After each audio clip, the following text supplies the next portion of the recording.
शिक्षा विभाग में ट्रांसफ़र के बाद अब होगा अतिशेष। अतिशेष की प्रक्रिया की पूरी तैयारी। अतिशेष शिक्षकों को जहां पर शालाओं में रिक्त पद हैं, जहां पर शिक्षक कम हैं, उन सभी अतिशेष शिक्षकों को भेजा जाएगा। अब सवाल ये उठता है कि आखिर किस तरह के शिक्षक अतिशेष होंगे। क्या शाला में जूनियर शिक्षक अतिशेष कहलाएंगे या शाला में सीनियर शिक्षक अतिशेष होंगे? चलिए जानते हैं। आप देख रहे हैं ये साथियों मध्य प्रदेश शासन स्कूल शिक्षा विभाग का 8/9/2022 का लेटर है, जो कि स्थानांतरण नीति 2022 के क्रम में जारी हुआ था। मतलब ये स्थानांतरण पॉलिसी का आदेश है। इसी आदेश के अंतर्गत हम आपको स्थानांतरण अतिशेष वाले शिक्षकों की जानकारी आपसे शेयर करने जा रहे हैं। तो साथियों ये महत्वपूर्ण आदेश है और अतिशेष शिक्षकों के संदर्भ में। चलिए इससे पहले हम प्राथमिक शिक्षकों की प्राथमिक शाला में पद संरचना देख लेते हैं। यदि आपके विद्यालय में 60 बच्चे हैं तो 2 शिक्षक होंगे। 61 से 90 बच्चे शाला में दर्ज हैं तो 3, और 91 से 120 बच्चे दर्ज हैं तो 4 शिक्षक होंगे। 121 से 200 तक बच्चे हैं तो 5 शिक्षक होंगे, और 200 से ऊपर यदि हैं तो प्रत्येक 40 पर 1 शिक्षक बढ़ जाएगा, और 150 से अधिक होने पर आपकी शाला में प्रधान अध्यापक का पद होगा।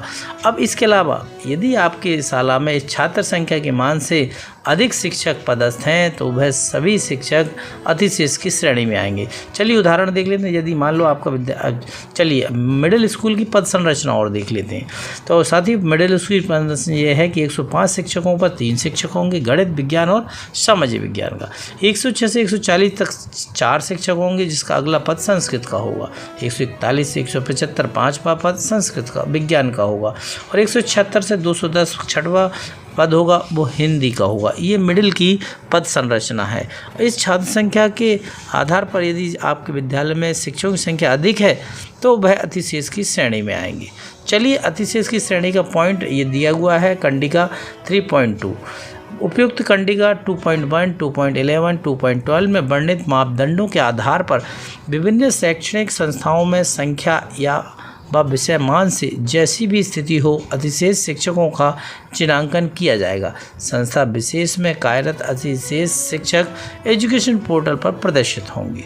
संख्या अथवा विद्यमान से जैसी स्थिति हो अतिशेष शिक्षकों का चिन्हांकन पदस्थ संस्था में उनकी कार्यरत सेवा अवधि के आधार पर वरिष्ठता क्रम में किया जाएगा। तो सबसे महत्वपूर्ण बात है अतिशेष का जो निर्धारण होगा वह वरिष्ठता क्रम में होगा। तात्पर्य यह है कि जो शिक्षक वर्तमान पदस्थापना वाली संस्था में सबसे ज़्यादा समय से कार्यरत है वह अतिशेष की श्रेणी में चिन्हित किया जाएगा। तो आपकी संस्था में जो सीनियर होगा उसका ट्रांसफ़र होगा, वह अतिशेष में आएगा। अतिशेष शिक्षक भी उन अन्य शिक्षकों की भांति ऑनलाइन स्वैच्छिक स्थानांतरण प्रक्रिया में भाग लेगा।